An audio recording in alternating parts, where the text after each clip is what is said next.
V interiéri môjho auta počujem 3 pípnutia.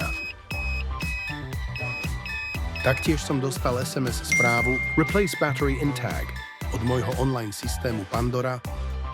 Čo to znamená?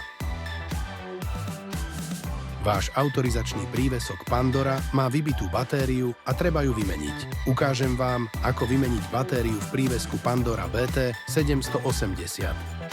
Model vašej Pandora kľúčenky si môžete skontrolovať na zadnej strane. Použite originálny nástroj Pandora na otvorenie batérie. Otvorte otočením proti smeru hodinových ručičiek. Vyberte starú batériu.